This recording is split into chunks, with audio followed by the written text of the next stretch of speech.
Hey guys, thank you so much for flopping on over here to Two Awesome Men.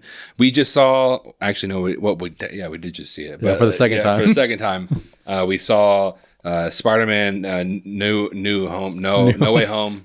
I don't know, I couldn't think of the title. So, we just saw Spider-Man No Way Home. I do want to give a warning. I really don't know how much we'll get into like the non-spoiler section. Yeah. I can't. It could be. We always like kind of underestimate our time on talking about stuff. But I don't think we have a lot to say in a non-spoiler section about this movie. But we are going to get a lot into spoilers later on. So just for this little portion, if you want to watch this or listen, also listen to us as well, talk about like our non-spoiler opinions over this movie, you can. First of all, I just want to say I love this movie. Mm-hmm. I'm glad I saw it a second time because the first time, there's just an anticipation of what's going to happen. Hype. Yeah, so much hype, so much anticipation of what's going to happen next. So, and I loved watching it the first time, but afterwards I was like, you know what? We had decided like if we didn't watch it today, we were just going to film the review, you know. But thankfully we watched it. We were able to find tickets. Yeah, we were able to find tickets. We had to search like so many theaters. Yeah. We saw it in a theater that we don't watch movies like at all, like a few cities over. Yeah, exactly. And so I'm glad we rewatched it because at least now I can know like I actually love this movie. Mm-hmm. It wasn't just like there's an anticipation of this movie. It wasn't just the hype of this movie. I actually did like this movie a lot. Yeah. I'll bring this up a little bit and I'll go more into detail later on in our spoiler section. We have been big defenders of the Tom Holland Spider-Man for a long time. Mm-hmm. And a lot of people who don't like the Tom Holland Spider-Man, not all of them, but a lot of people who don't like the Tom Holland Spider-Man have actually come out and said that they like this movie. I've seen like a lot of people who say that. Yeah, definitely in a lot of comment section. I even follow a guy on Instagram. He posts a lot of Spider-Man facts. He's like a big page, and like he's really against the MCU Spider-Man, but he said that he's absolutely loved this movie. And I think what it is, and like I said, I'm not going to go into detail.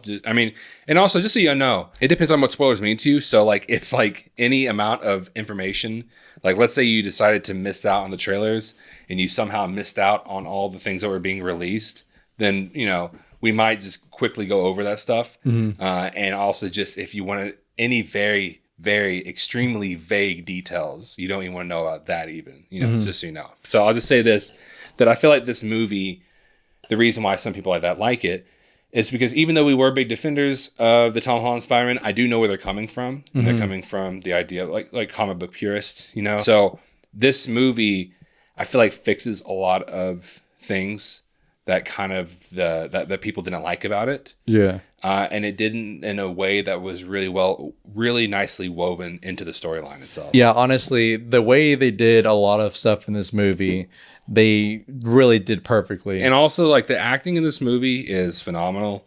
Tom Holland really is, and you might see this a lot, but he's the best he's been in as Spider-Man. And I've always loved him as Spider-Man.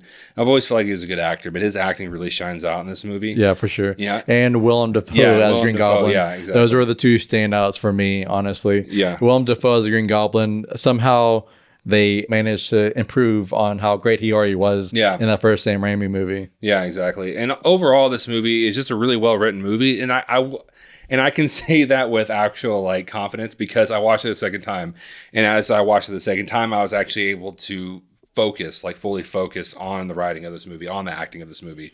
Whereas whenever I watched it the first time, I definitely knew that the acting and writing wasn't bad. Mm-hmm. It's just that like I wanted to make sure it wasn't just me like pumped up for this movie. Right, yeah. The second time I watch it, I already know everything that happens in this movie, so I can just focus on how good it actually is or the flaws that there are. And overall, when I think about flaws, if I were to think about actual flaws for this movie, it'd be really nitpicky. Yeah, honestly, the same for me. All right, guys. So we're going to go ahead and get into our spoiler section of this video. If you want to skip over that section, you can go ahead and go to this mark right here, where we go ahead and give our grades out. But we'll go and get into this. So if you haven't watched it at all, just click away, go see it, come back. So first of all, I want to put this guy in front. Somewhere right here. Yeah. Also, was it necessary for you to slam it? It was. Yeah, Brittany. It was very necessary for me to slam it. You could have broke that thing in the process. I didn't slam it that hard. Just like you broke that chair. Oh my God. Okay. I fell. And I knew I was going to break it, so I was glad I did it in that one take. Probably looked like I was filling my titties. Don't act like you didn't want to fill in your titties. Yeah, I'll fill them up for you. Yeah, so I guess since I slammed them up here, I have to just talk. I can't just slam them up here and go on to something else. Right. Matthew Murdock was in this movie. It was fantastic. Yeah, just one scene, but it was so perfect how they did it. Yeah, and I'm glad they did, because I don't know what happened. So like a long time ago, like what was it, like a year and a half ago? Yeah, it had to have been like a year, maybe early this year, January, February. Yeah, they had announced that Charlie Cox had been casted in this movie as Matt. I don't think they had announced Matt Murdock. It was just that he was in the movie. It was just that he was in the movie. And I was really excited. It was awesome. But like whenever I looked it up later on, I didn't see it anywhere. It was like a rumor. And even Charlie Cox in interviews, he would just kind of deny. Well, not really deny, but he would kind of stay neutral on whether he was in the movie or not. Yeah. So which is kind of weird if he was already confirmed. But it was only comicbook.com that confirmed him, even though comicbook.com is like a huge site. Yeah. It's so weird. But yeah, he was in it. Yeah, he was in it, and it was perfect because, like we were saying, like we had heard about that, and what scared me about this movie is there was so many people that was going to be in it. Mm-hmm. And I'm like, oh, Charlie Cox is in it. Is he going to be Matthew Murdock? Like, he's going to be Daredevil? Yeah. Like, is he going to do something extra? He was in one scene. That was it. It was short and sweet, and that's all we needed. And they had like a little tease that he was more than just a lawyer. Yeah, exactly. Which is everything I wanted from a scene. Yeah, exactly. Yeah, exactly. And I figure that means he's going to be more stuff. Yeah, I really hope just that one movie. I'd be pretty upset if he was about, like hopefully not. But it's kind of crazy the timing of it because. Just in case you haven't seen Hawkeye on Disney Plus. Yeah, there's a spoiler warning for that. Episode 5, the episode that came out the Wednesday before No Way Home came out this week. Vincent D'Onofrio from the Netflix Daredevil show reprised his role as Wilson Fisk in that episode. Well, I mean, he was at the very end. They show a picture of him, but his name was in the credits. It was definitely him. So it's crazy that Helm and then now Charlie Cox both came back into the MCU officially on back-to-back days. Yeah, and I think you had pointed out that because at the end of this movie, and then No Way Home, he like swings over. Oh yeah, the Rockefeller Center, the ice or the skating rink. Yeah, and then I think like the promos. I think it's been some of the trailers before Hawkeye came out. There's a scene, it seems like the season finale takes place at the Rockefeller Center. So it's going to be interesting if Spider-Man's going to pop up in there. Yeah. If just the timing of it's so weird because they take place at the same time. Yeah. And then the ending shows the same place that the finale is going to take place. Yeah. So. And what's really exciting to me is not just Daredevil coming in. So a big like fear that some fans have about Daredevil coming in, or Punisher coming in, is the fact that the MCU tends to be, they have a tendency to be kind of more lighthearted than like the Netflix shows. And this movie kind of showed me, and I'm not going to act like this movie didn't have its fair share of lightheartedness, especially at the beginning. But whenever you get like towards the end of the movie, this movie gets really dark. Yeah, exactly. It gets really brutal. Right. And so whenever I watched that, I was like, okay, they could do something. I mean, they definitely, if it's not, even if it's PG-13, they could do something with this. Yeah, right. And I do really wish Disney would realize that they have a big stake in Hulu and they can just have their more adult series on Hulu. But even if it's on Disney Plus, I still have faith that they'll be able to do it pretty well. Yeah. It might not be as dark as a Netflix show, but I still feel like they can get close to that. Yeah. Also move Lizzie McGuire to Hulu. Yeah, exactly. Okay, now, if for some reason or another you decided to stumble on over here, even though we're talking about spoilers, just like this, we're just gonna bring it out. Like, just slap the microphone. We're just gonna talk about something really big in this movie that I really want you to not watch if you haven't seen this movie. I mean, I can't make you do anything, but and that is that Tobey Maguire and Andrew Garfield on this movie, and it's fantastic. Yeah, honestly. Yeah. The audience reaction where that happened it honestly was like Infinity War and Endgame. Yeah. It was just so exciting. So, I opened the wrong portal to the wrong Peter Parker. Yeah, I guess you just keep doing it until we find a real one. Oh.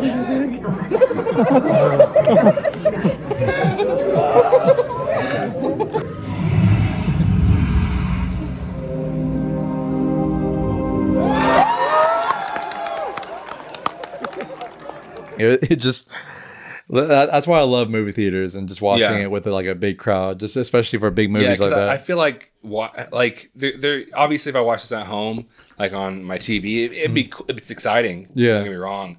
But it's like it's just something about watching with a group of people that are getting excited with you. Yeah, exactly. You know, it's just and a whole bunch of people. Yeah, it's just so fun. Mm-hmm. You know, like I would hate to have watched Endgame or this movie by myself. Right. You know, or just with y'all. You know. Mm-hmm. Wow. Wow. No, I was kidding. I know what you mean. And you know, there's just a really big excitement. It's so fun to see all these people are so excited. Yeah. And there's a lot of moments like that. Like we said, Charlie Cox, when he popped up, there's a lot of people who cheered for him. Tobey Maguire, Andrew Garfield. I can't. I know there's more than just that. I just can't think of them off the top of my head. But there's so many moments where people just bust out in applause in this movie. And it was just so great to watch it with a huge group of people. Yeah, and what I loved about, this is another thing, and the reason why I love this movie so much is this movie had so many chances to do stuff wrong, but they just were able to find pretty much like the most perfect way to do all of it. For instance, you know, Tobey Maguire and Andrew Garfield being in the movie. One thing that I was scared of was, and there's nothing wrong with fans. People have this weird thing against fan service. You know, there's nothing wrong with fan service. It's just being able to control, right? Like being able to be like, okay, fan service, but like I'm not too much of it. You know. Yeah. So for instance, this movie, one thing I was scared of is that they were going to be in the movie a lot. Right. You know. And to me, they were in there the perfect amount. Exactly, yeah. Yeah, they were in there just in time for everything. The second, like exactly when they needed them to be. Right. You know, because at this point, when they came in, Aunt May had just died. Yeah. You know, and so Peter Parker was needing them. And then they were there from there on out. Exactly. You know, if they would have came in any earlier, it just wouldn't have fit as well. Yeah. You know? Mm-hmm. And if they came in any later, it would have just been like a blam. There you go, guys. Just huge fan service. Yeah. There you go. That's it. It.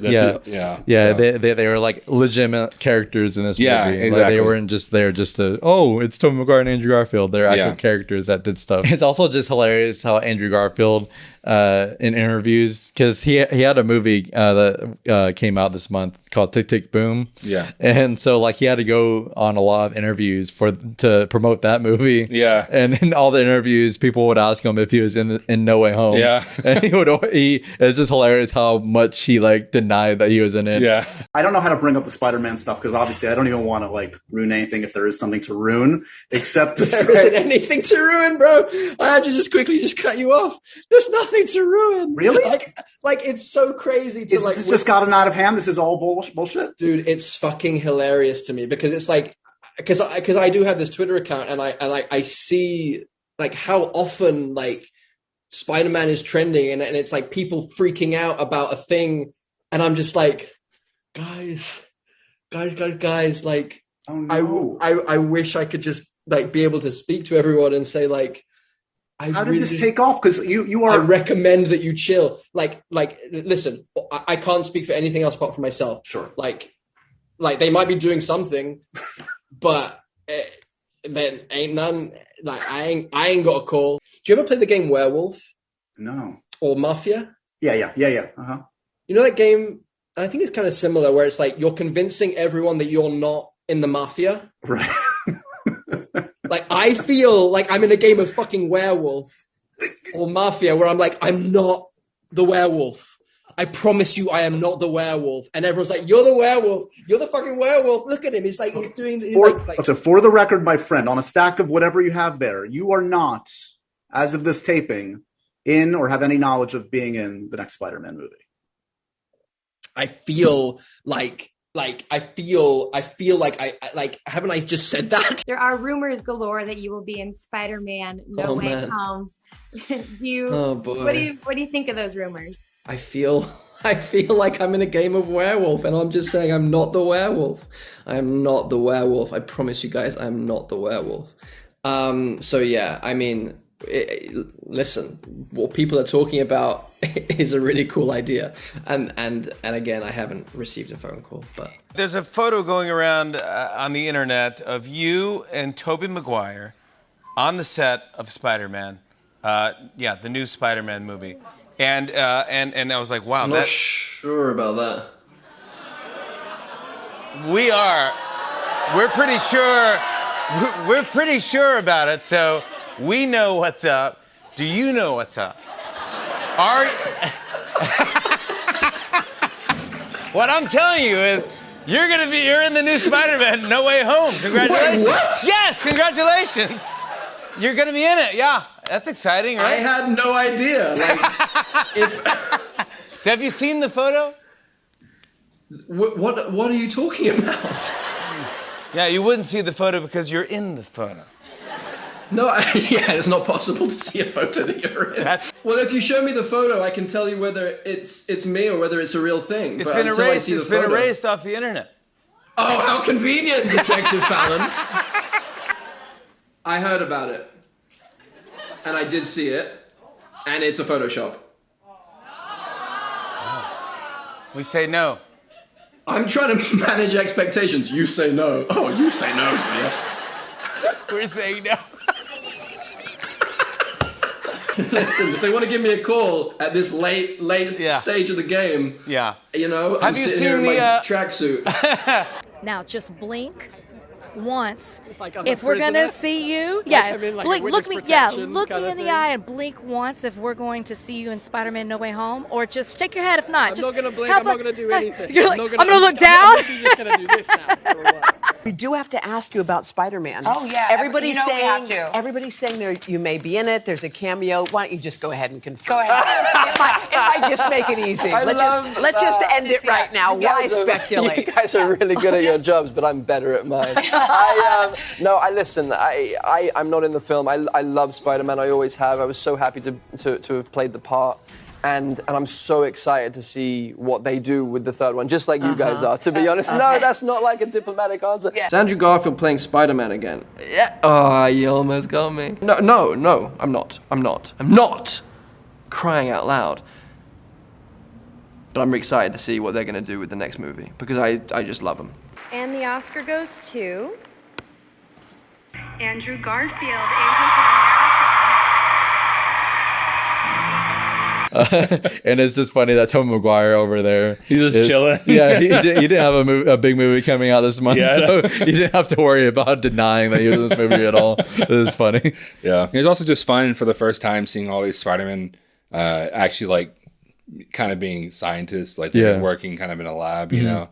And I also love how like Tobey Maguire's Peter Parker brought up the fact that like when he brought up the cure for Norman Osborn, he brought up like how he had been thinking about it for a long time. And so it kind of shows that, they made the cures pretty quickly, but it's because like they've been thinking about it for all these years of how they could have cured these people who died that they knew. Exactly. And then Andrew Garfield was saying, I already found the cure for the lizard and all that stuff. So it made sense how they're able to so quickly find it, you know, and just how like it was like, because earlier they were trying to do it earlier and, you know, like the cure didn't work on the Green Goblin. Right. And so, but this is someone who actually worked with the Green Goblin. He had time to think about it. Exactly. And they're all able to put their minds together and everything. Yeah. And I just wanted, you know, just on the subject of the Green Goblin, and we talked about him a while ago, how he's just so great.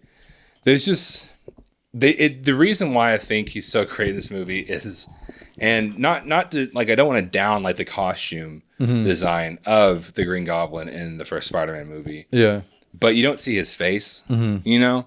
And I think it was such a smart decision, like genius decision to show Willem Dafoe's face. Yeah, because it was terrifying. Yeah, I know. Yeah, legitimately that fight in the apartment building towards the middle of the movie before Aunt May dies, like that legitimately became like a slight horror movie. Yeah, exactly. Especially that part when Peter is punching him in the face and like the Green Goblin's just laughing while he's punching him. Yeah, like with no effect on him. Yeah. It's just that scene almost remind me a lot of in The Dark Knight when Batman's punching the Joker and he's just laughing. Just there's something just so terrifying about that. Exactly. Another thing I really loved is like how they presented Peter Parker's his Spidey sense. Yeah, because they had never done it before like this, and the way they did it was just so eerie and kind of creepy. Right. For instance, whenever you find out that Norman Osborn kind of switched back to the Green Goblin. Yeah. Right. And so in that scene, they kind of like all of a sudden like the background zooms out. Yeah, and everything got like quiet. Yeah, and he starts walking around. You just see people following him in the background, like what's going on, and it's right on his face.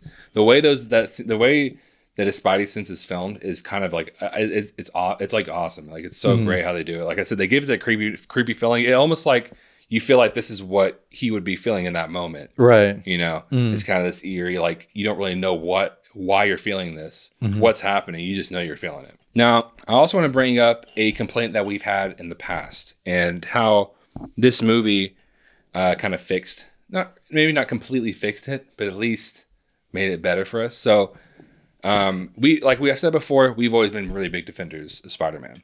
I mean, of MCU Spider-Man. Spider-Man in general. Yeah. So everybody hates Spider-Man, so we've been defending him. We've been the only ones defending.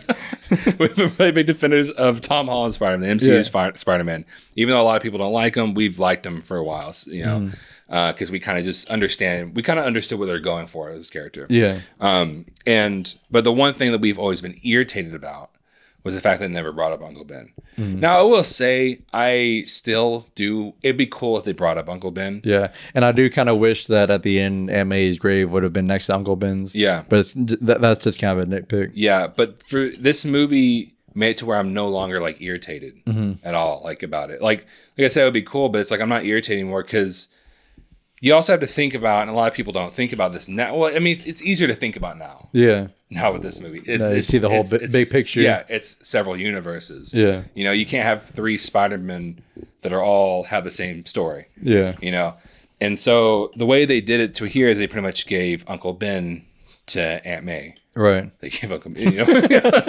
Yeah, I know what you mean. It worded very weird. Yeah. But I get what you mean. So basically, before she dies, she does with great power comes great responsibility. It's worded slightly differently. Yeah, but pretty much. I think she just says there must also come great responsibility. Yeah. I think that's the only difference. Yeah, and so, but she did the with great power comes great responsibility line, and the way it's done is just done so perfectly. You know, and all the other times whenever you had Uncle Ben saying it, and not down in that either. Yeah, they're not talking about what Spider-Man's going through specifically, right? You know, yeah. And in this case, she's talking about specifically this. Yeah, because like in Civil War, he brought up about how like if you can do what I do but you don't, and bad things start to happen, they happen because of you. I don't know how I remember that almost word for word, but that kind of, I mean, it's assumed that Uncle Ben kind of taught him that. But it's like it's what made him want to be a superhero in the first place. Yeah. But then Aunt May's with great power comes great responsibility kind of shows him like the responsibility of his actions as a superhero. Yeah. And what it truly means to be a superhero. Yeah, exactly. Because she's talking about this specifically, like those, like the other ones, like with the Tobey Maguire Spider-Man and the Andrew Garfield Spider-Man. Like you said, it's kind of what kind of kicks him into gear, and especially once they die. Yeah. You know, it kicks him into it like, okay, I need to do this to help people. But in this one, she's talking about how, because he's like, I shouldn't have done this. I shouldn't have tried to save them. You know? And she says that. Yeah. And she brings up, like you said, the consequences of your actions. The idea that, you know, even if this bad things happen to you because of these things you try to do, you still need to do them. Yeah, just for doing things for the greater good. Yeah. Even if bad things come to you. Yeah. Or bad things happen to you. Yeah. So so even though it's kind of similar, there's a slight difference in the meaning between her with great power comes great responsibility, and like the Uncle Ben from Tobey Maguire and Andrew Garfield's. Yeah. Especially Andrew Garfield. Yeah. And in that sense, this whole trilogy, Homecoming, Far From Home, and No Way Home, it's almost like a trilogy origin story. Yeah. It's like an origin story spread across 3 movies instead of just a 20-minute intro for an origin movie. Yeah. It's him learning to be Spider-Man throughout this entire trilogy, and now he's able to finally become that Spider-Man that we all know and love from the comics. Yeah, and which is crazy to me because, if y'all are interested, we'll put a link in the description below. Zach had made a video a while back. Yeah, it was after Far From Home came out. Defending the Tom Holland Spider-Man. A lot of people disagree with us on there. But the bottom line is, after Far From Home, we understood what they're doing with Spider-Man. Right. I'm not going to go out and be like, I'm not going to be stupid and be like, oh, I knew exactly what the third one's going to be about. No, like it's just that we could see like, okay, it's just a different kind of take. Yeah, because like the end of Far From Home showed that he was prepared to start being his own superhero. Yeah. That's the journey he was going on. That's a path he was going towards. Yeah. And I didn't really see how a lot of people didn't see that in the end of Far From Home, because that's pretty much what the entire ending of Far From Home was about. Yeah, I remember when the lizard said your actions have consequences, and then he even said it when he slammed him against the window. Mm-hmm. It just reminded me of when y'all were talking about consequences. So he's having that thought in his process of what the lizard said. Oh, yeah. And Aunt May kind of brings it back. Yes, there's consequences, but those consequences, if they're for the greater good, it's better than not doing them. Right. It's your responsibility. Since you have the great power, since you have the power to do something about it, it's your responsibility. And you kind of brought up about how like it was kind of, he shouldn't have tried to save him and all that. And that just kind of reminded me of this point that in our trailer reaction, we brought up about how in the trailer, it seemed like it was going to be Spider-Man's fault. The whole reason why all these villains get loose and all that. And we were scared because we thought it was going to be like a step back in his character development. And we really didn't want him to make a big mistake like that again. But I really, really loved how they did in this movie, because it's not like he just like got the box and set them free. He got the box and tried to cure them so that they didn't have to die to go back. Yeah. It was like one of the most Spider-Man decisions. It wasn't just that he made a mistake and they all got loose. He was trying to cure them so they didn't have to die, which also plays into his no-kill rule that he has pretty well. And also just the fact that once they all did get loose, it was him that suffered from it. It wasn't that just they went out and killed a whole bunch of like strangers. Like it was his like mistake. It wasn't really a mistake, but you know what I mean? Yeah. That they all got free, but it was him who suffered because of it. Yeah. And the person that they ended up killing was the person who kind of like encouraged him to do it. Right. Exactly. You know, which is Aunt May. And we've talked about this before, but like, you know, whenever it comes to that, how people didn't like how there's kind of deviations from the comics. And, you know, and I'm going to bring this up, and I always say, and I've seen people say this before, and it's stupid to me. There are logical deviations from the comic book. Even though it wouldn't be bad if they just went with the comic book, Spider-Man in the comic book is supposed to be 15 years old. He doesn't look like it in the comic books. And you might be like, well, Tobey Maguire was he was like a senior in high school when he started. Yeah, well, he graduated towards the beginning of the movie. Towards the beginning of the movie. So he was already pretty much an adult by the time he had became Spider-Man. And so it's like he's 15, and so it makes sense that he wouldn't be like self-sufficient already. You know, it just makes sense he wouldn't be completely self-sufficient. It makes sense it'd be harder for him to do things. Why it would be hard for him to make the nice suit that he has. Yeah, you know, and so I never really had a problem with the deviations because to me it's like, even though, and people are like, well, it's a superhero movie, one things that make sense. You're driving about like things making sense. Oh yeah, because it's still like a world, and it's still a world that needs to make sense. And like I said, it's not like it would have been bad if they went with the comic book. I just understand why they went with it, and then I especially understand now why they went with the Tom Holland Spider-Man, the kind of Spider-Man they have. It's also going to be cool because, like, now that they're making him older, they could finally bring Deadpool in. Oh yeah, he's gonna be in college now finally. And then the end fight scene with the Green Goblin and Spider-Man, it really reminded me a lot, especially whenever like the fact that like Norman, his situation is a lot like Bucky and the Winter Soldier. Yeah, and like whenever they cured him, he was like, "What have I done?" And it's just like it reminded me a lot of the Winter Soldier and Bucky. But then I started thinking more about how like the end fight scene with Green Goblin and Spider-Man was a lot like the end fight scene in Civil War between Captain America and Bucky and Iron Man. Just in the fact that they were both trying to kill someone who had been brainwashed, and it wasn't truly the person who killed someone that was close to them. And it really showed the difference between Peter Parker and Tony Stark, because Peter Parker was able to realize, I mean, Tobey's Spider-Man stopped him from killing Green Goblin, but Captain America also tried to stop Tony Stark from killing Bucky, but Tony Stark didn't stop trying to kill him, even after Captain America tried to get him to stop. This isn't going to change what happened. I don't care. He killed my mom. But once Tobey caught him, Peter was able to realize, okay, this isn't going to change anything if I try to kill him. Yeah, because he could have just picked it back up and killed Exactly, Norman, right? exactly. Yeah. But it made him realize, okay, this I shouldn't do this because it's not Norman's fault. He wasn't in control. Yeah. So I need to save him. And not just that, it's like a thing of like, it's not like they're saying, like pretty much how Peter, just like Peter Parker was saying, there's three, just like Tobey Maguire was saying, like it doesn't help. Yeah. You know, you killing them, because he brought up how his Uncle Ben's killer died, and he got what he wanted, and he didn't feel any better. Exactly. You know, like it's not going to do anything. Right. And so, and it kind of helped out with that, you know, Spider-Man's no kill rule. Right. And I just love also that's just that scene whenever Tobey Maguire's Spider-Man catches the glider. Yeah. And I love how there's like no dialogue in that scene. It's just them both looking at each other, and you can tell that Tobey Maguire's Peter was pretty much kind of saying that, I understand why you want to do this. Yeah. But you shouldn't. Yeah. And you can tell like Tom Holland's Peter realized that and realizes, okay, I shouldn't do this. Yeah. And that's when he like puts the glider down, all that. And I just feel like it shows just how better, not better of a person, but better of a superhero Peter Parker and Spider-Man is compared to Tony Stark and Iron Man. Exactly. And on that subject of his act, because we brought up the very subtle acting. Whenever I watch movies, especially, I was able to do it in the first watch. But the second one, I was able to really notice it.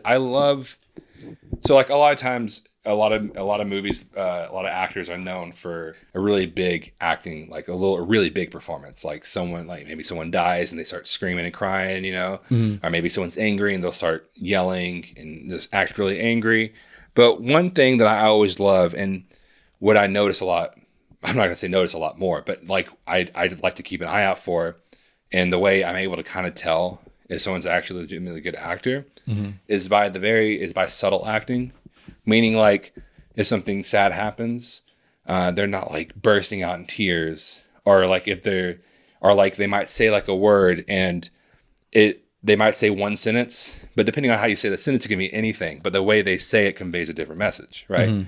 And just so Tom Holland to me showed that a lot in this movie. Yeah. For instance, like you were saying, whenever he was trying to push the glide, he was like trying to kill Norman Osborn. Tobey Maguire stopped it, and like you said, you could see on his face, like there's a certain look on people's face that give a very good message, and that's the way he did well. And another one, whenever Aunt May died, right? And it wasn't just the lines and what he was saying, but how he said it. Yeah, it was like a thing of like you could tell in his voice, you could hear that denial in his voice, the thing of like almost anger towards the situation, almost anger towards her. Yeah, you know, just like denial. Yeah, that what's happening is happening. Yeah, like he's like, stop it, you know, stop it, Aunt May, you know. And it's a lot of things like that, and why I really do think Tom Holland is just a fantastic actor in general. And I've seen him in other stuff. I've seen him in a lot of other stuff. But like, if you ever seen movies like The Devil All the Time, you'll start noticing it as well. His acting, he's a really, really good actor. Right. And this movie, it really does shine really well. Yeah, and since we're on the topic of emotional scenes, like that, the emotional scenes, I mean, they definitely hit me hard in the first time seeing it, especially that end scene with in the coffee shop between Peter and MJ. That scene in the first time I watched it, honestly, had me choked up. But the second time watching it, even more of the emotional scenes just hit me so much harder. Like Aunt May's death hit me so much harder the second time. That scene right before Doctor Strange casts a spell at the very end, and Peter's telling MJ and Ned that they're gonna forget him. Like, I legitimately was like tearing up in that scene. The emotional scenes just hit so hard in this movie. They just did it so well. There's so much weight to them, to a lot of situations in this movie. Yeah.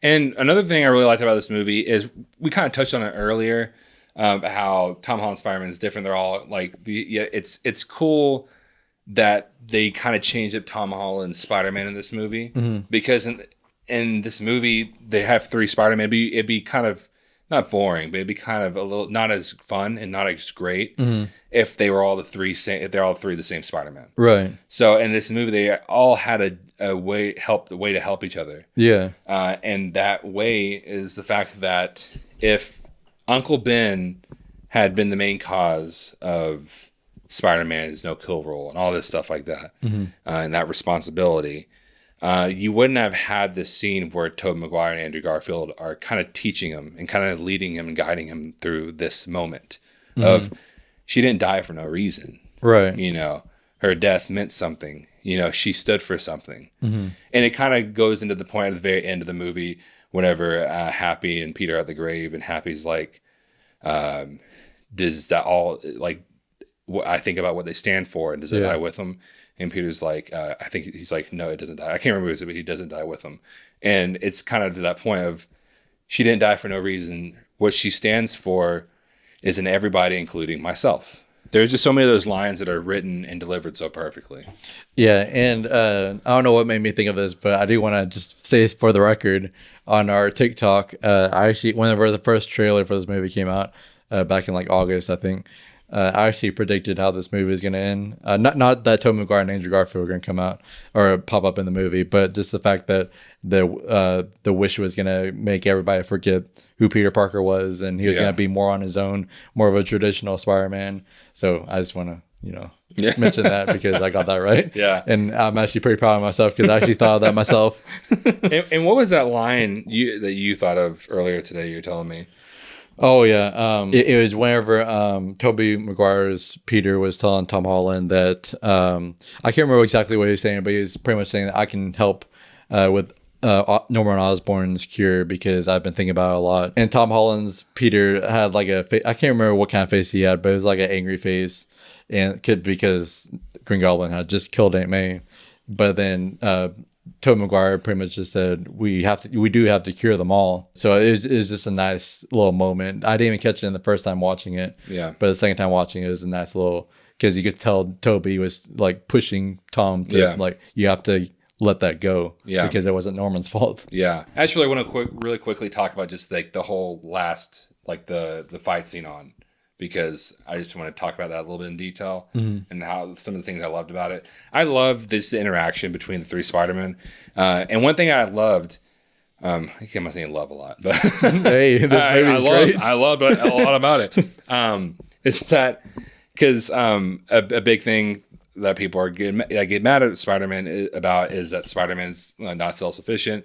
One thing we were scared of is that this wasn't going to be like a Tom Holland Spider-Man movie.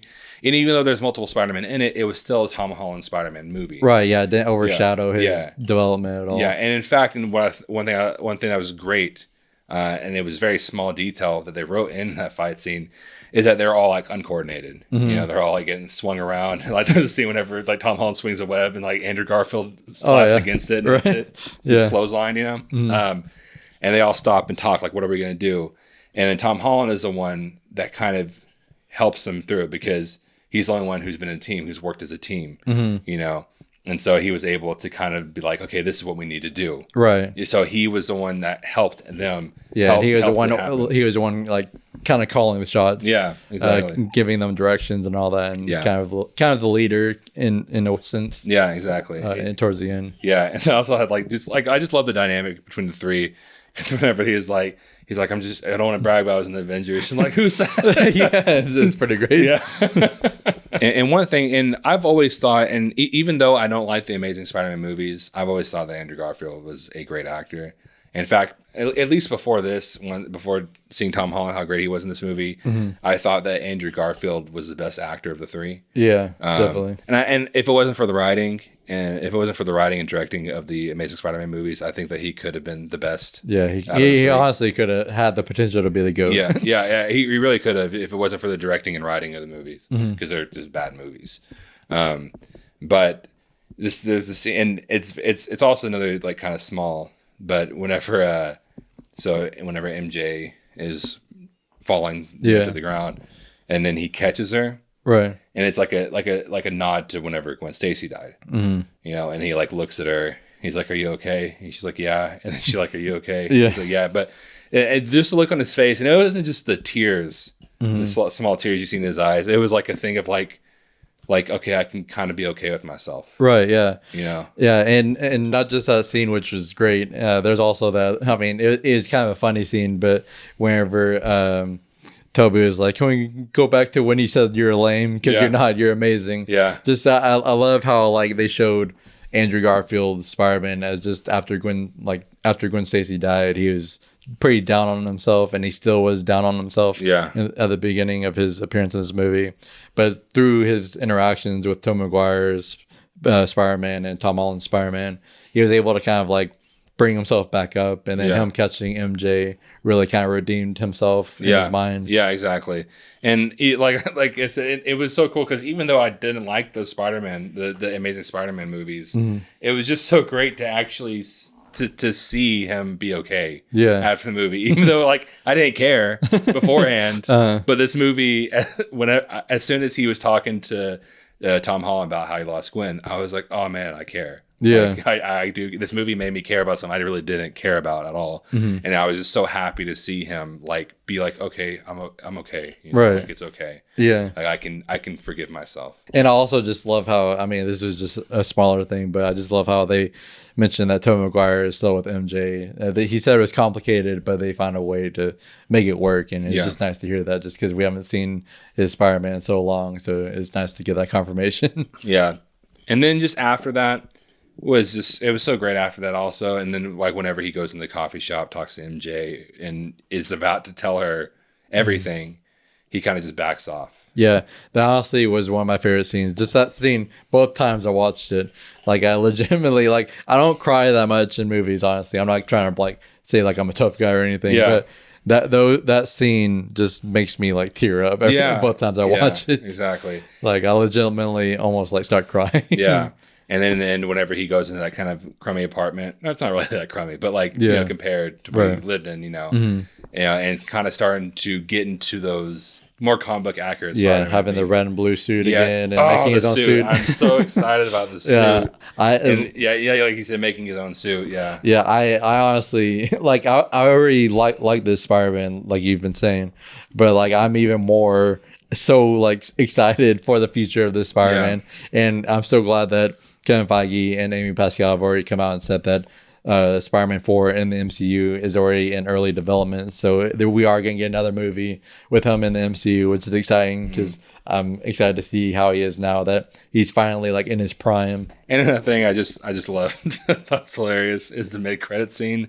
Because if you ever saw Venom: Let There Be Carnage, you know, slight, like pretty big spoilers for that. Yeah.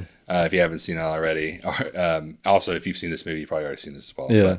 But, in the mid-credit scene, it shows Eddie Brock from Venom, and because at the end of the Venom: Let There Be Carnage, I think it was at the end, just the mid-credit scene. I think mid-credit, yeah. You see that Eddie Brock's Venom went over to the MCU universe, and at the end of that movie, I was like, I really don't like this Venom. I really don't care to see him in this movie, like at all. And it was just so great because honestly, throughout the entire movie, I forgot about that scene completely. Right, me too. I forgot about that scene. All of a sudden, the mid-credit scene, you see Eddie Brock there, and he like disappears. Yeah, and then you see that just a little bit of the symbiote got left behind. And like I was saying, it's just so great that like, I mean, I think you had brought it up. Like, I'm pretty sure they planned it, but it'd be so funny if like they had Amy Pascal was like, okay, we can do this, but we need to have put Eddie Brock. We just shove him into the MCU, go behind Kevin Feige's back and shove him in there. MCU, and then Kevin Feige's like, okay, but I'm just gonna put him there for just like 2 minutes. Yeah, we're just gonna snatch the symbiote. I'll just take it from him and send the character back to the universe. But honestly, I'm pretty excited for that, and I'm hoping they do him well. And man, I really so badly wish it would have been the guy from Far From Home.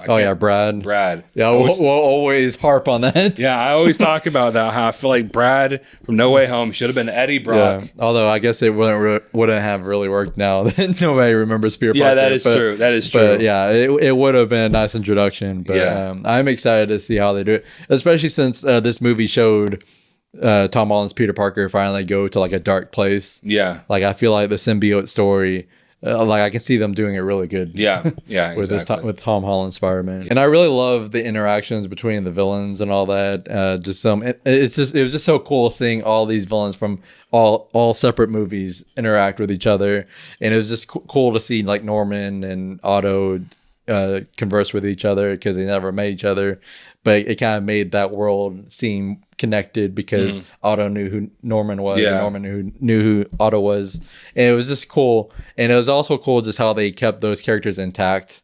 Like Otto was still a good guy. It was just the arms that were controlling him. Yeah, it was just cool how they did. And Sandman wasn't really a villain throughout the whole movie. Exactly. Yeah, they really paid respects to who the characters were in the movies. Isn't it crazy though? Now the Vulture's not gonna know. Oh yeah, right. Yeah, he can be a villain again. Yeah, Spider-Man villain. Because the one thing that I couldn't really see him be a villain again, but just because he had that mutual respect for Peter. Yeah, well, not mutual respect, but like the respect for Peter. Which I wonder how they're gonna do that because isn't he gonna be in Morbius? Yeah. Yeah, that'd be interesting. Yeah, especially now that Venom isn't in the MCU anymore. Yeah, all those movies in the MCU. Yeah, it's confusing. These timelines are so confusing. But that ending was like honestly really bittersweet because it honestly was like one of the most depressing endings for a Spider-Man movie. But at the same time, it was like kind of like hopeful and like he. I don't want to say inspiring, but like there's a sense of like positivity in there, even though it was extremely depressing because nobody knew who he was anymore. Yeah, and overall, and I want to see it one more time just to make sure. But this honestly could be on the top for me on the Spider-Man. Yeah, movies. honestly, like it's crazy to think that it tops Spider-Man 2 and Into the Spider-Verse for me. But I honestly really at this moment at least I think it. And I want to let it sit a little bit. Yeah, and I hate how people. I've seen some people say how like the only reason why it's great is because Tobey Maguire was in it or Andrew Garfield was in it or both of them, and to an extent that's the only reason why they're great because that was the point of the movie, But it still could have been that and been a bad movie, right? There's so many, and I've said this earlier. There's so many things they could have done where this would have just gone in the wrong direction, been a bad movie, but they just did everything so perfectly. It was a good movie because it was a good movie. Right. It was great writing, great directing, great acting all around. We are going to say that Spider-Man No Way Home is 96% awesome. Well, guys, don't forget to like, share, and subscribe. Also, comment and let us know what you thought about the Spider-Man movie. Please, no spoilers. If you do want to put a spoiler, just make sure you put spoiler warning. Yeah, I think in some countries, this movie isn't going to come out till like January. Oh, that's terrible. So I'm pretty sure just because of how the COVID situations in those countries are going, I think they've delayed it to like January. So definitely put spoilers. It's going to be hard for them to avoid spoilers. But as much as you can, just put spoiler warnings. Yeah, it's definitely the Philippines. Yeah. They're not getting till January. I think that's what the country that I heard. Yeah, so just be careful about that. Let us know what you thought about it. If you want to, you can rank the Tom Holland Spider-Man. Honestly, you can rank all the Spider-Man movies. And just let us know how you felt about this movie. Yeah, and don't forget to follow us on social media. We have Facebook, Instagram, Twitter, and TikTok, all at 2 Awesome Men. And as always, thank you so much for watching, and you will see us later.